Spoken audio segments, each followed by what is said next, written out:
The morning started peaceful. Coffee in hand, my wife and daughter feeding the horses, the dogs wrestling in the yard. Sunday perfection, until the HOA sirens began. Yes, they actually have patrol golf carts with siren speakers. Rolling up like wannabe commandos came Karen and two HOA security officers.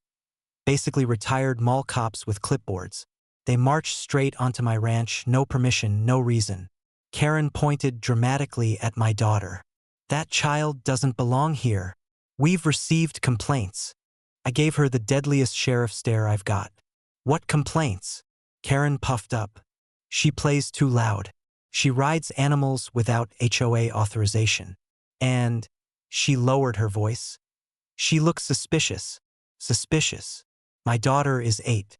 One of the officers stepped forward, gripping plastic handcuffs like he was saving the world. "Sir, we need to take custody of the minor immediately."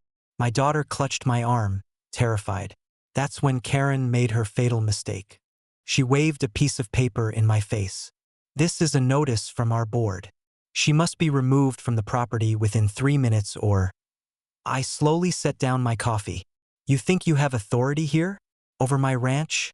Over my child?" Karen smirked. "Yes, and if you resist, we'll call the real police." My daughter whispered, "Dad, please don't let them take me." I put both hands on her shoulders. "No one is taking you," I said. Then I turned to Karen and her cosplay cops. "You want the real police?" I asked calmly. "You're looking at him." She blinked. "What do you mean?" I pulled out my wallet and flipped open my badge. County Sheriff. Their faces went pale like I'd turned into a dragon. You're the sheriff." Karen squealed. "Correct. And you have exactly 3 seconds to step off my land before you're arrested for attempted kidnapping." Her plastic cop sidekick reached into his vest like he might draw something. The other grabbed his arm so fast he almost dislocated it. Karen stuttered. "Why, you can't enforce laws, we have jurisdiction." "No. You have a homeowners association. You enforce trash can placement and mailbox paint colors. That's it." The HOA guys bolted back to their golf cart so fast it peeled out in the dirt. Karen was too slow. I cuffed her gently, since I'm professional like that. Mostly. She shrieked the whole ride to the station. "I will have the governor fire you." Funny thing though, I personally know the governor. He sent me a laughing emoji when I told him.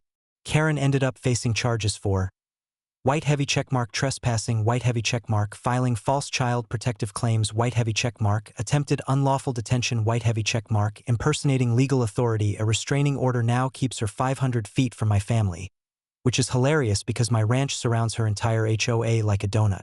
Now, whenever she drives home, she has to call the sheriff's office, aka me, to notify that she's passing near the restricted zone. I answer every time, "Hi, Karen." "Yes, Karen." "Good to know, Karen." "Drive safely, Karen." My daughter, she feels safer than ever. And Karen, well, she finally learned the difference between HOA power and actual law.